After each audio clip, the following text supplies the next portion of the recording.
Banning of unregulated deposit act schemes act 2019 जिसको राज्य सरकार ने भी लागू कर दिया और उसमें अहम जिम्मेदारी बन जाती है रजिस्ट्रार नीरज के पवन की।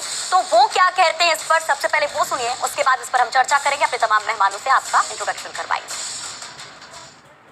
हमने सभी क्रेडिट कोऑपरेटिव सोसाइटी जितनी है राज्य में, सबका एक सम्मेलन बुला करके सबको यहाँ से निर्देशित किया कि वो अपने डिपॉजिटर्स, उनकी सबकी सूचना हमको दें, उनके पास असेट्स कितने हैं उसकी सूचना हमको दें। उसकी हम एक लास्ट डेट उनको दे दी है। वो सारी सूचना जब हमारे पास एकत्रित हो जाएंगी तो भविष्य में ऐसी गड़बड़ियाँ ना हो, ऐसे घोटाले और ना हो, उसके लिए हम पूरा प्रयास कर रहे हैं कि जो बाकी सीसीएस अभी हैं जिनकी शिकायतें अभी नहीं आई हैं, वो भी ऐसे घोटालों में लिप्त ना पाई जाए, तो उनकी जांच, उनकी ऑडिट, इस सब के निर्देश हमारे द्वारा दिए जा चुके हैं। समयबद्ध तरीके से इनकी जांच कराएंगे, विशेष ऑडिट कराएंगे, ताकि वो सीसीएस जो आज तो गड़बड़ नहीं कर रही है लेकिन भविष्य में गड़बड़ करने की संभावना भी है, तो उसको दूर किया जा सके। तो देखिए, ऑडिट को लेकर हर महीने एक रिपोर्ट देने को लेकर तमाम तरीके के निर्देश पहले ही राज्य सरकार की तरफ से जारी किए गए हैं और उस पर आप सुन भी रहे थे जिनको अहम जिम्मेदारी सौंपी गई। लेकिन फिर भी ये सवाल यही है कि अभी और कितने खुलासे होंगे, और सबसे अहम सवाल कि एक इंसान जो ठगा जा चुका है उसको उसका पैसा कैसे वापस मिलेगा। इस पर हम जवाब लेंगे, उसके पहले हम बात कर नहीं होनी चाहिए। ये सवाल भी तब खड़ा हो जाता है जब सड़कों पर लोग उतरते आपको दिखाई देते हैं, अपने पैसे के लिए लड़ते दिखाई देते हैं, वो पैसे जो वो बहुत मुश्किल से जोड़ते हैं ताकि आगे का भविष्य सिक्योर हो सके, सुरक्षित हो सके। तो उस पर हम बात कर रहे हैं। जैसा हमने आपको बताया कि क्रेडिट कोऑपरेटिव घोटाले को लेकर 15 दिन में ही 1000 के ऊपर शिकायतें आती हैं।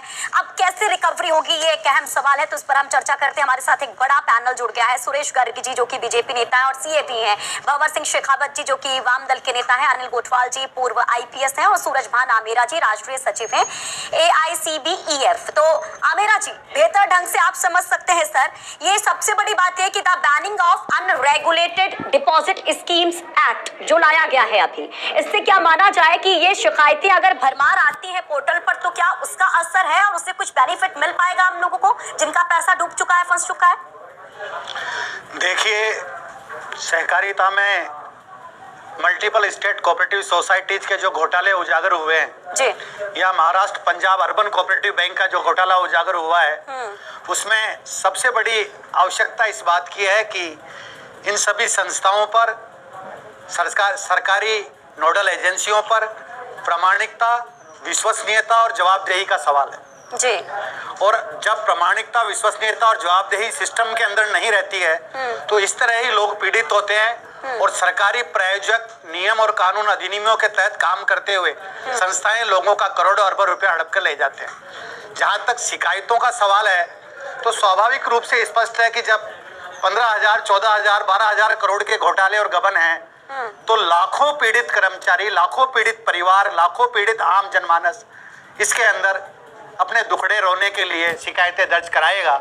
आज पोर्टल आ गया, उस पर शिकायतें आ रही है, लेकिन उन शिकायतों को दर्ज करने से उनकी संख्या की गणना करना ही समाधान नहीं है। बिल्कुल, समाधान इस बात का होना चाहिए। सबसे बड़ी बात यह है कि multi state credit cooperative societies का मामला, जब इन शिकायतों को देखते हैं तो सिर्फ 15 ऐसी हैं जो राजस्थान में रजिस्टर्ड है, बाकी जो है दूसरे राज्यों में भी है। तो ये एक बहुत गंभीर विषय है कि क्या इस एक्ट के बाद वो पावर मिल गई है कि हाँ उनसे हम रिकवरी कर पाएंगे। यहाँ पर सुरेश गर्ग जी आप क्या कहेंगे?